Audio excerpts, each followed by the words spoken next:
Comment vous vivez ce temps?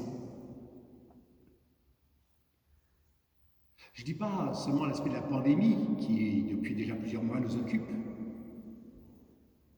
mais surtout ce temps liturgique, ces évangiles qu'on entend chaque jour,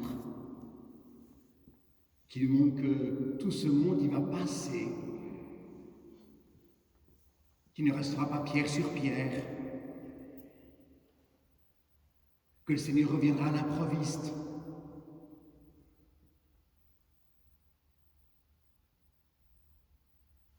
On peut y voir des perspectives qui nous inquiètent, et je comprends ceux qui peuvent être pris par la peur ou l'angoisse. Dans tous ces débats de certains scientifiques qui sont pour telle position, d'autres à l'opposé.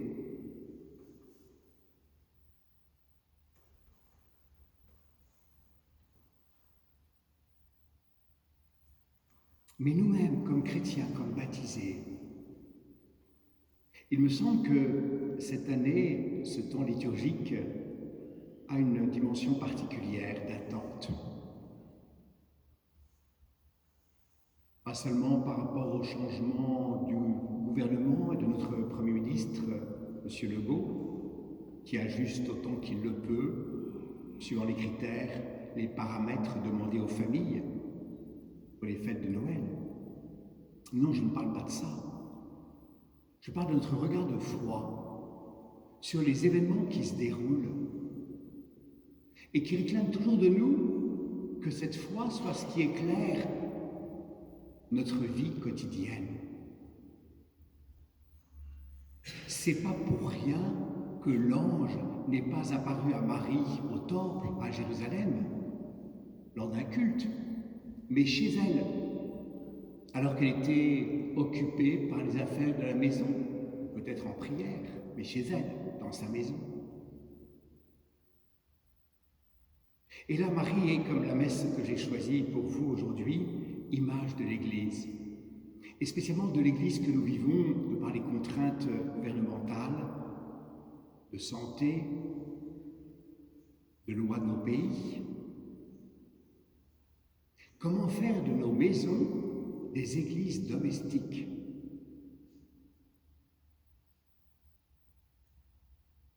Comment faire de nos maisons des lieux où vraiment nous nous nourrissons de la parole de Dieu,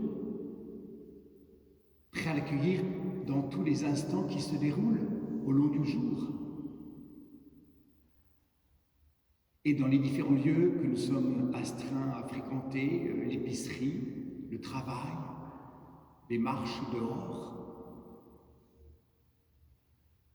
ou bien les longues heures qui parfois semblent s'écouler lentement, quand on est confiné seul chez soi, sans pouvoir accueillir de visite.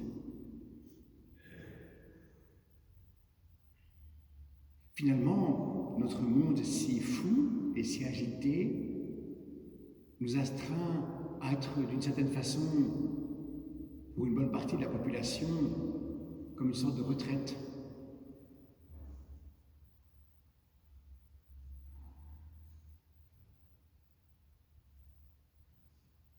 Alors ce regard de foi, il est important pour nous, parce qu'il nous invite à regarder Marie.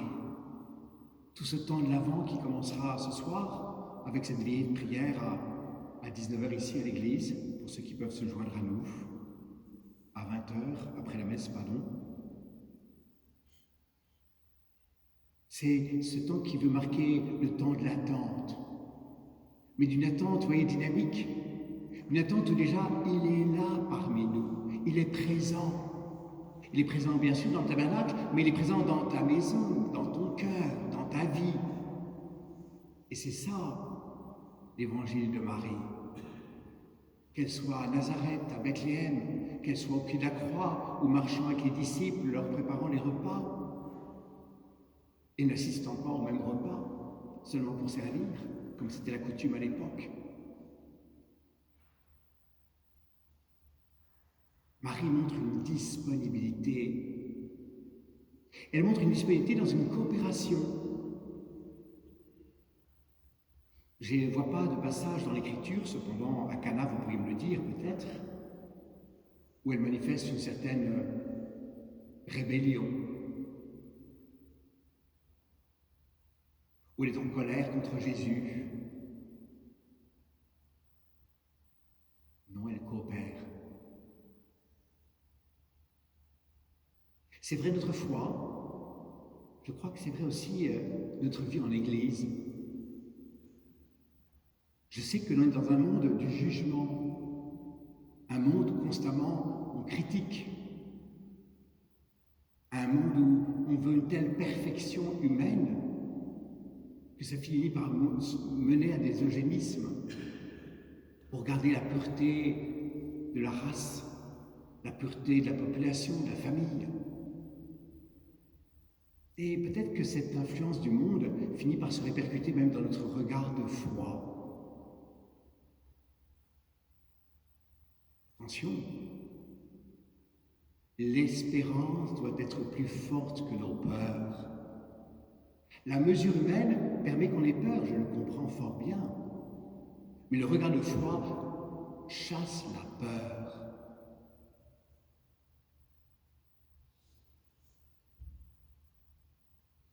C'est important parce que il me semble que dans notre société où nous critiquons si facilement, il suffit de regarder sur Google ou dans les journaux, toute autorité est critiquée. Que ce soit au niveau fédéral, au niveau provincial, toutes les autorités s'en prennent plein la figure, si vous me permettez l'expression. Et étonnamment, pour l'Église, on fait un peu pareil. Le pape, pour certains, c'est une catastrophe. Pour d'autres, c'est enfin un pape extraordinaire. Pardonnez-moi, mais ça m'est égal qu'il soit ce que je pense. C'est celui que j'accueille. Et là, j'ai un regard de foi à voir. Je ne l'ai pas choisi, je n'ai pas voté pour François. Et je ne sais pas ce que j'aurais fait si j'avais été parmi le collège des électeurs. Ça dépend de chacun de nos sensibilités, de nos inclinations théologiques, pastorales. Mais il est là. L'Église est là. Dans ce contexte compliqué, difficile. Alors je vous invite à ce que nous prions pour l'Église, à ce que nous prions pour le pape, à ce que nous prions pour nos évêques respectifs des différents diocèses que peut-être nous représentons les uns ou les autres, Montréal, Québec, Saint-Jérôme, Mont-Laurier et d'autres terres. Parce que c'est ce regard de foi qui nous permet d'être dans l'espérance. Quand je laisse trop de place à la critique, que je ne reçois plus de l'autorité une certaine lumière qui me dépasse parfois, bien évidemment, je finis par être irritable, anxieux, parce que ma seule sécurité, c'est ma pensée, ce que je pense, ce que je crois être bien. Ben oui, mais le petit Polycarpe, il est bien limité. Hein. Il a beau être le curé du Grand Terrebonne, c'est un petit curé. Vous voyez bien l'erreur encore il y a 3 minutes pour l'Évangile. Merci de me l'avoir dit. Et ça, je crois que, vous voyez, face à l'incarnation, face à la rédemption, face au mystère divin qu'on est habité à vivre, appelé à vivre, retrouvons notre juste place. Prenons pleinement notre place. Et comme tout à l'heure, quand tu m'as dit, mais hey, l'Évangile, heureusement que tu me l'as dit. Merci. C'est pas urgent, tu m'as rappelé des choses basiques.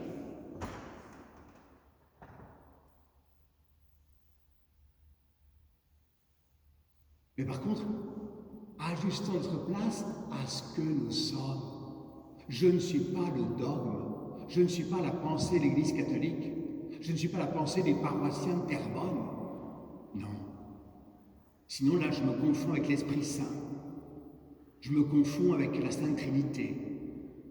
Alors que j'y aspire, c'est merveilleux, on est tous appelés à vivre une divinisation de notre personne, à une transformation de notre personne dans le mystère de Dieu. Mais c'est d'abord l'incarnation, l'accueil de Dieu dans mon histoire et me laisser être guidé par lui comme Marie s'est laissée guider. Et je peux vous dire, un sacré parcours. Hein. Nous, on a 14 stations des chemins de croix, mais je pense que Marie, elle a dû en avoir, je ne sais pas combien de centaines. Chaque fois que Jésus partait, il l'obligeait à repartir elle aussi, ou à le laisser partir avec ses disciples. Chaque fois qu'elle lui demandait un dépassement. Et c'est ça la foi, voyez. Je ne suis pas à la mesure de la foi. Alors, apprenons dans ce temps d'avant à vivre en Église, à la lumière de cette sagesse de Dieu. Le pape n'est pas non plus infaillible sur tous les points, je suis bien d'accord. Il y a des domaines spécifiques de son infaillibilité. Mais écoutons. Lui-même écoute. Aujourd'hui, et je vous invite à prier pour cela, il y aura 13 nouveaux cardinaux créés par le pape, suivant le terme canonique, historique, à Saint-Pierre de Rome, dans quelques heures, qui représenteront l'ensemble de la planète, avec tous ceux qui sont déjà cardinaux, 270, dont 129 qui, si le pape meurt ce soir ou demain, devront élire le nouveau pape. Prions, vous voyez, pour que l'Esprit Saint les inspire. Prions pour que le pape écoute les cardinaux, que les cardinaux écoutent le pape, mais qu'ensemble, surtout, ils écoutent « Seigneur, que veux-tu pour ton Église aujourd'hui ?» C'est pas facile, hein? Vous savez bien, mon accent me trahit, je suis français. Donc je vois bien en France, hein, la bagarre des évêques de France avec l'État. Bon, ils se bagarrent, mais chaque fois c'est un échec.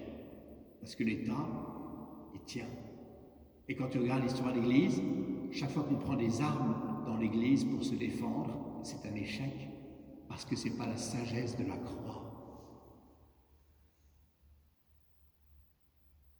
Alors tant mieux si leur 4e référé au Conseil d'État en France aboutit, hein, tant mieux, je serais très heureux, c'est bien qu'ils fassent les démarches. Mais toute culture, tout pays a une structure légale. Qu'il y ait des injustices, c'est bien évident.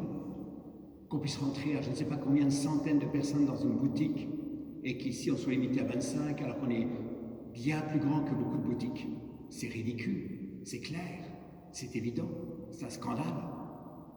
Qu'on réagisse, qu'on demande, qu'on réclame. Et réclamons à Dieu. Réclamons à Dieu sa sagesse, sa lumière. Et puis, nous-mêmes, dans nos propos, dans notre témoignage, ici à l'extérieur,